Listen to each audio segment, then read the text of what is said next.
Greetings, this is Eugene the Philosopher, the greatest living philosopher after the unfortunate passing of Quentin Robert de Nameland, who, as you well know, has been the greatest living philosopher before me. Now, in this video, I wish to talk to you about the inherent contradiction between what we call democracy and what we call liberalism. Now, I believe that this contradiction is rarely recognized and even more rarely acknowledged, in the general media discourse. And some people, even to this day, I believe, still think that they're almost like the same thing. And but this video, I hope, would show you that no, they're actually almost like the polar opposites, at least in certain conditions. So and even more so, like you can hear sometimes, terms like liberal democracy, which in my opinion is just an oxymoron, like it's just like a hot coldness or something to that effect, and it's kind of okay to use that as, some sort of mechanistic mantra, like, oh, liberal democracy, human rights, Saddam Hussein has weapons of mass destruction, something to that effect. Like if you want to invade some country or if you want to impose some requirements, whatever, onto them, like it works really well, especially because it's self-contradictory in the first place. So yeah, but if you want to figure out like how politics work, how society organizes itself, how the ensembles of power align in society, well, it's a pretty crappy term. I mean, liberal democracy. Okay, so and speaking about politics, I wish just to briefly remind you my own definition of it, which is that politics is the decision making in the situation of the conflict of interests, right? So yeah, so this video is basically about political philosophy again, or philosophy if you like. So let's examine these concepts, of democracy and liberalism. So democracy essentially is the way, again, of doing politics, of doing this decision making in the situation of conflict of interests, where the primary role is played by the interests of majority, right? So democracy is advocating for the interests of majority, or at least some sort of fictional majority, like perceived majority. And you kind of already can see how it relies on these vague concepts of the common good or whatever. So it relies on basically, depersonification of each individual, of dehumanization, if you like. So it relies on just sheer volume, which is the evidence in the eyes of a Democrat of something, true, like something almost like divine, and so on. So this appeal to this fictional majority, the voice of the people, it allows Democrats to pursue whatever interests they have in mind, essentially. But in contrast to that, liberalism, so okay, to sum it all up, all the ramble that just happened, like democracy is decision-making in the interests of majority, right? Or perceived or fictional majority. Whereas liberalism is the decision-making, therefore politics, in the interests of minority. And in particular, in the limit case, so to speak, it's the interests of an individual, right? Because the individual, a single person, it's like the ultimate minority. It's like an atom of the society, so to speak. So, yeah, I probably should make here the caveat that I've already mentioned in my previous video about two problems of libertarianism, that I'm working in the paradigm of modernity here, right? I'm not trying to deconstruct the very notion of a subject, of an individuum, etc., etc. So we're working in pretty much, like a classical political philosophy. So yeah, so individualism appeals to the rights of minorities, and in particular the ultimate minority, which is an individuum. So liberalism advocates for individuum, real individuum, whereas democracy advocates for rights or interests of some fictional majority, some common good.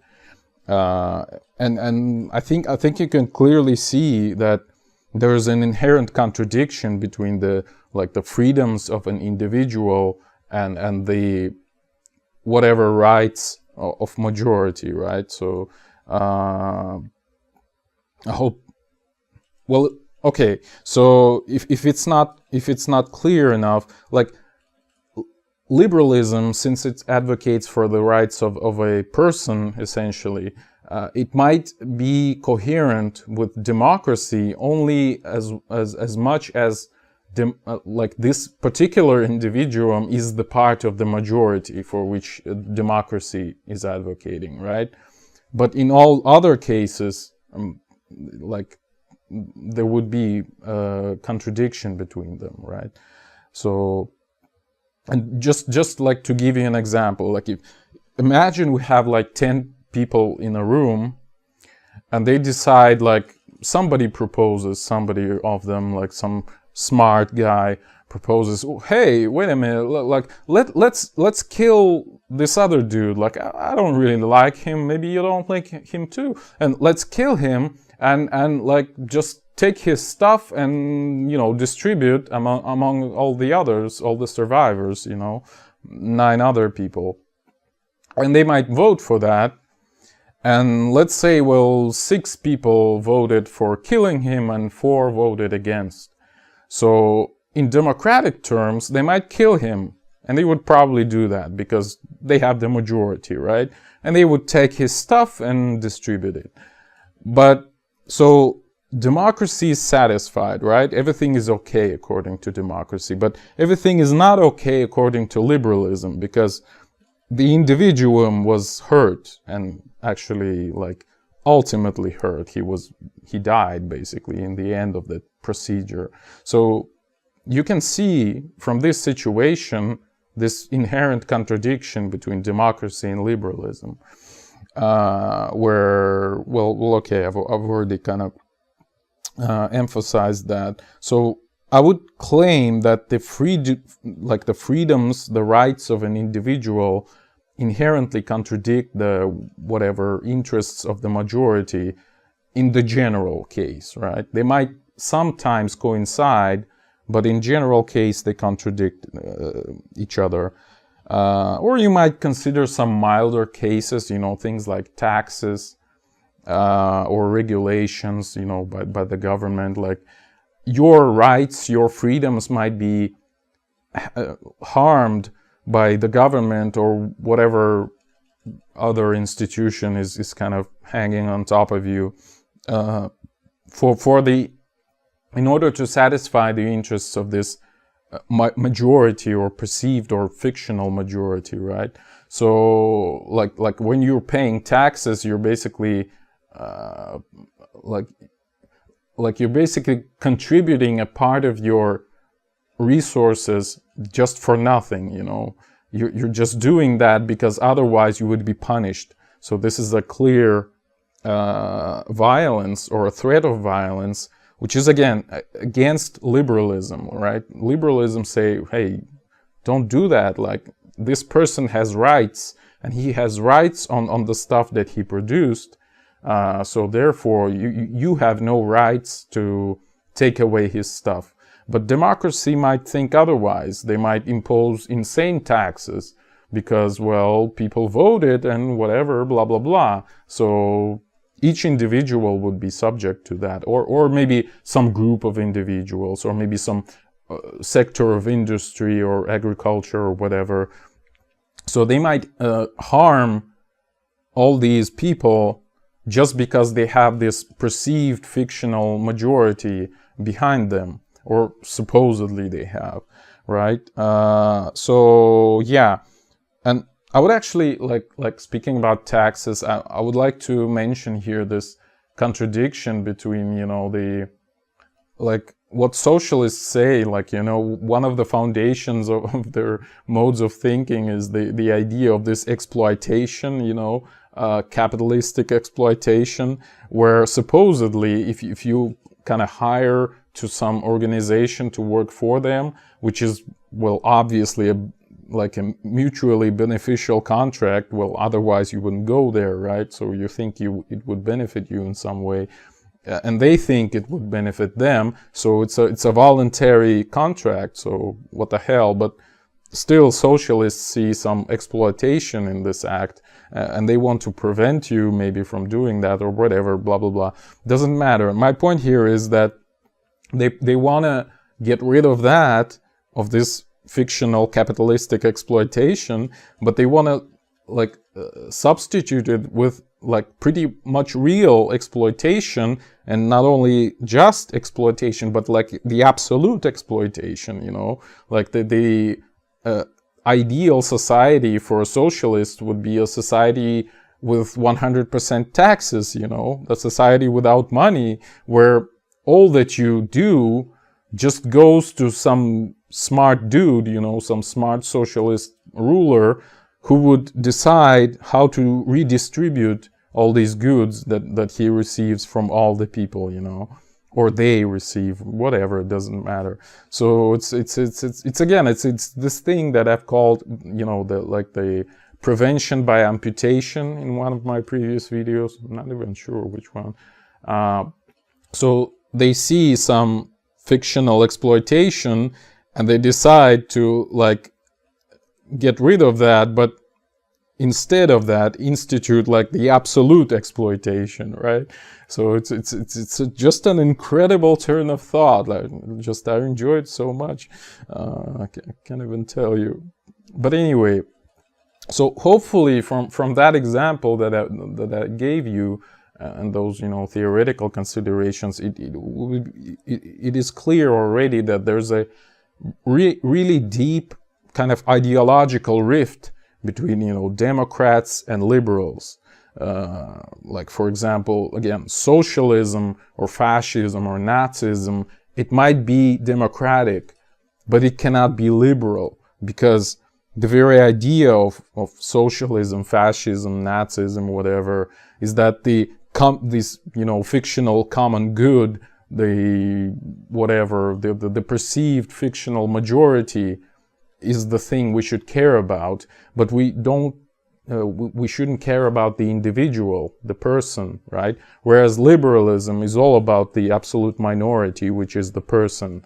So yeah, so if you vote for socialists or fascists or Nazis, you might be a Democrat, but you cannot be a liberal.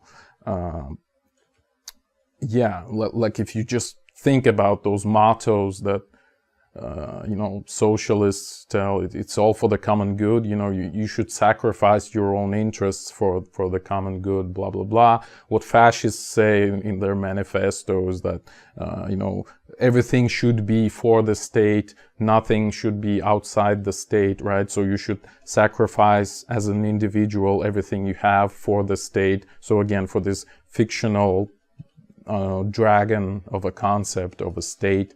And what Nazis did is all about, you know, the happiness of white German, whoever, you know, white German race.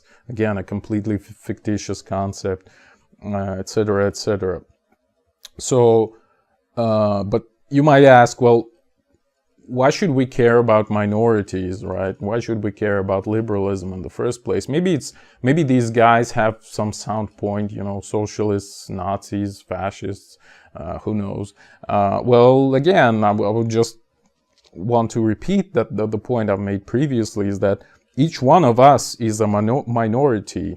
As an individual, we're like the ultimate minorities in the society. A person is the ultimate minority, and liberalism is all about caring about a person, right? So we have this situation where again, kind of returning to my main point, that we have a contradiction between democracy, which is all about the fictitious majority, versus liberalism, which is all about the real minority, a real person, a real individual, right? And I hope I've been able to show you that in many cases they clearly contradict each other, so you have to choose sides in some sense.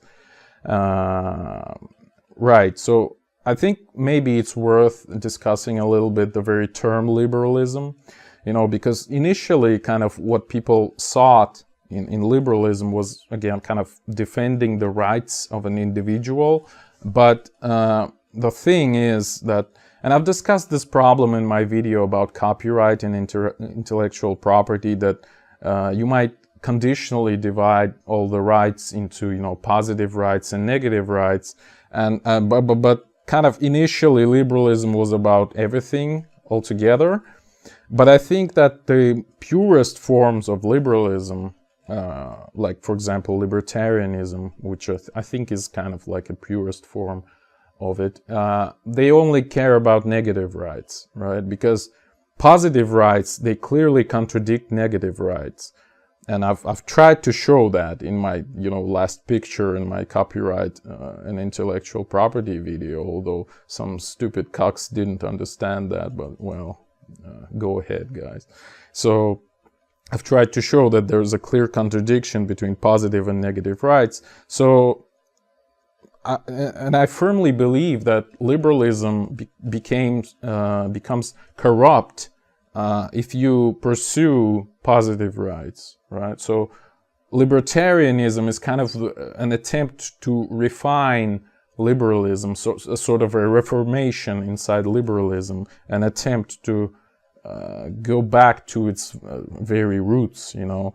And it's kind of characteristic that, for example, in the United States today, the term liberal almost literally means socialist, you know. So it's all about, you know, all these positive rights, the privileges. Give us, you know, free healthcare, give us free education, blah, blah, blah, all those privileges, which again, like a healthy person's liberalism would consider as privileges rather than rights.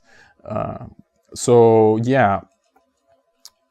Okay, so, and in general, I think this divide between democracy and liberalism, yeah, okay, so let's return to the previous point. So I would say that it actually, it's kind of funny that today, you know, if you're like a real liberal in the classical sense, like you have to add that, you know, prefix, like I'm a classical liberal, I'm just not just liberal. And it's kind of showing like how can you defile the term so much that in order to adhere to its inherent meaning, one has to add some other word to it. Like, especially again talking about the United States, like it's just ridiculous in my opinion. But again, well, okay.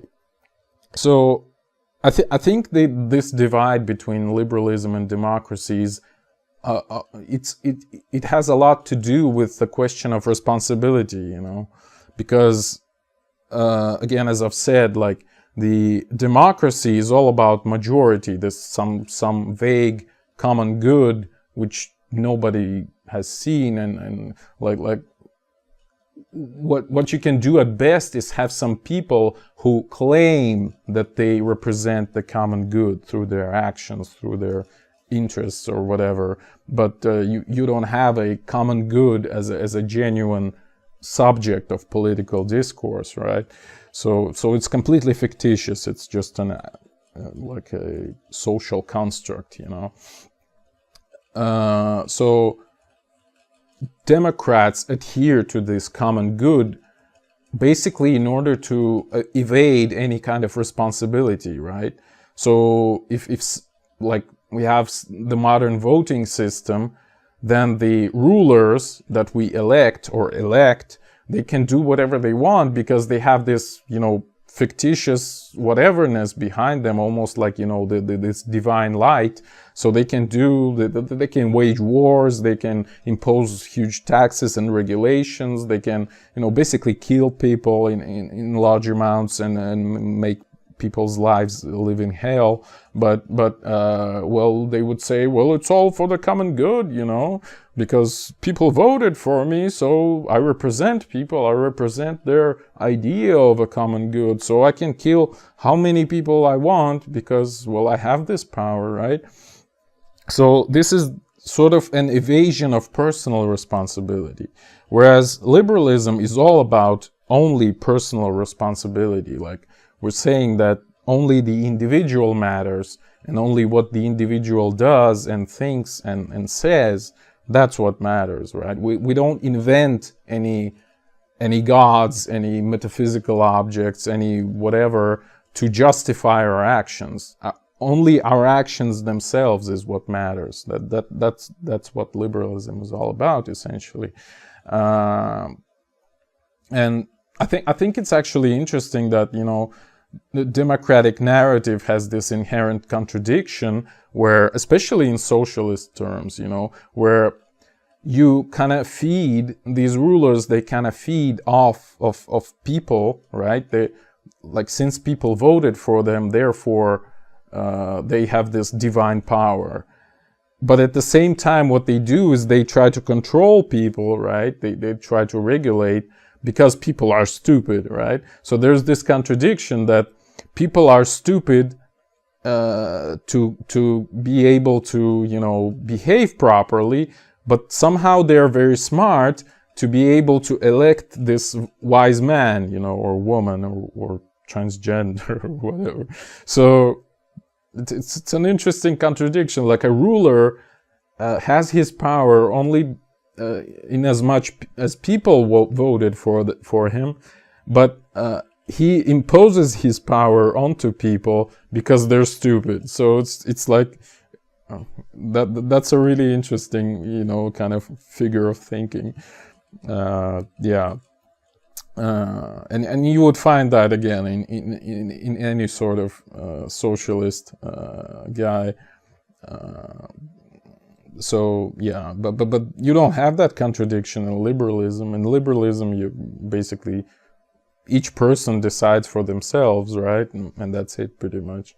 So yeah, even though you can have elected officials, but they're like, the more they impact lives of the citizens, the less liberal they become, right? The more this violent aggression, such as, again, taxes, regulations, wars, whatever. Okay, so, well, I've kind of criticized democracy enough, I guess. Yet I should note that there's quite a lot of, you know, modern critics of democracy. Like, one of the most prominent ones is a libertarian named Hans Hermann Hoppe. Maybe you've heard about his book, The Democracy, the God That Failed. A very interesting book. I highly recommend that. And there was a more recent book by Frank Karsten and Karl Beckman called Beyond Democracy. It also emphasizes all the problems of democracy per se.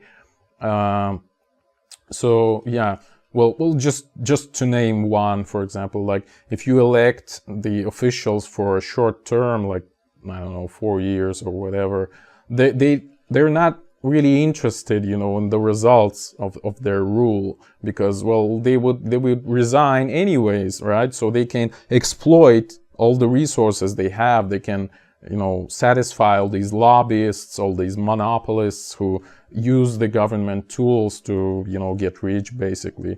And that's what we're seeing in our economies, like, all over the world, especially in the banking sector, you know, in the central banks, which is a completely statist institution, like 100% anti-free market, which creates all these, you know, cyclical crises, which creates this huge inequality where you have a very small percent of these rich bankers who just directly feed off the central bank that just literally prints money and hands it away to them, etc., etc. Well, okay, that's a separate topic, but my point here is that basically, like again, the modern day democratic institutions kind of inspire those unhealthy tendencies, let's put it that way. But again, yeah, well, there's a lot of modern criticism of democracy. That's what I wanted to say. Now, some people try to propose alternatives to democracy. Like, for example, recently I watched this TED video about the so-called sortition, which is basically the idea is that you just randomly choose from all the population the people who would sit in the parliament, right? So instead of voting, you have this instrument of just random selection from the whole population. And you can say that it's pretty democratic in the sense that, well, yeah, people are represented, right? But it's still anti-liberal because, well, again, returning to that issue of, dehumanization, depersonification, that is the main characteristic of democratic regime, is again like you're just treating your people as a statistics. They're not really persons, they're not individuals. So you can say, well, okay, since people are dehumanized, we can just randomly pick few of them and they would represent all the people, right? But it's a completely anti-human attitude, and I believe that liberalism is it's the ultimate manifestation in political terms of humanism, whereas democracy is like anti-humanism, basically, both in its premises and in its results. So, what are the possible alternatives? Well, I'm pretty radical in these terms. I would say that free market, like the absolute 100% free market, is the only and the best alternative to democracy, the whole political system, because again, you would get rid of all the crises, of all the wars, of things like that. Like you can have, and I don't know. I mean, I know this is a highly controversial topic, like how can you have private courts, how can you have private lawmaking, how you can have private police and things like that. But I think you can have it perfectly well, because, well, kind of the general point here is that you would have anything you want if the market is really free. You can have anything you want if you like pay for it, right? So you would have literally anything you want. Like you have good, you want a safety, okay, pay for some insurance company, they would take care of you. You want like good laws, pay for a lawmaker that would make good laws, and thus lawmakers who make bad laws, they would just sink and disappear from the market. Like, again, you want a good judge, well, pay for a good judge, and all the bad judges who are known to be unfair, unjust, they would just disappear from the market. So the competition would basically determine which laws are the best, which lawmakers are the best, which judges are the best, which security companies are the best, etc., etc., which healthcare companies, which educational companies. So if you have absolute competition, you have only the best would remain. That's basically the point. But that's, of course, that's like a topic for a separate research for a bunch of institutions. But I'm just saying it's possible, and it's a good alternative in my opinion, because like right now you're just voting for somebody who supposedly would represent your interests, right? Whereas on a free market you would just literally pay to somebody who you think would represent your interests, and it would be like tangible, it would be material. So this would be a clear and direct contribution to what you want to see in your society, right? and all the people that you don't want to see, they would disappear because of that. So that's like the ultimate instrument that would unite both liberalism and democracy, because liberalism would be satisfied since your rights are not hampered. You have all these negative rights because, you know, under libertarianism, basically, nobody can kill you, nobody can blah, blah, blah, rob you, like nobody would impose taxes on you, etc. You would just pay voluntarily for your safety, right? Nobody says it's going to be free, but the thing is, you wouldn't have to pay for somebody who doesn't care for your safety, like who wants to, let's say, take away your guns, or, you know, whatever. Like yeah, that's a totally different debate. I just want to mention here that, in my opinion, on a free market, money is information. It's all there is. Like, money is information about how much good did you do for the society, for other people. Like, you can only receive money on a free market if you did some service to somebody or provided some goods to them, right? So the amount of money you have represents the amount of good you've made for other people. Again, we're talking about free market. We're not talking about the system where we have these, you know, central banks that can just print money en masse. We're talking about a system where we have a private people who make money and they compete between each other, and therefore only the people whose money are not overinflated remain on the market. That's the most natural outcome that you would have. Yeah, but I feel like I'm tapping into a topic which is like exponentially expands from here, so I probably should stop somewhere here. Yeah. So just to conclude this rant, I would repeat my points, my main points, that there is an inherent contradiction between democracy and liberalism, and it's very unfortunate that it's not frequently recognized. Like, where democracy cares about some fictitious common good, the interests of fictitious majority, where liberalism cares about the real interests of a real individual. Yeah. And you choose what you want to see. Do you want your interests to be served? Then you should choose liberalism. Or if you want some common good to be served, which is determined by whoever is in power, and then you should choose democracy. I guess that's it. Thank you for watching. The eons are closing.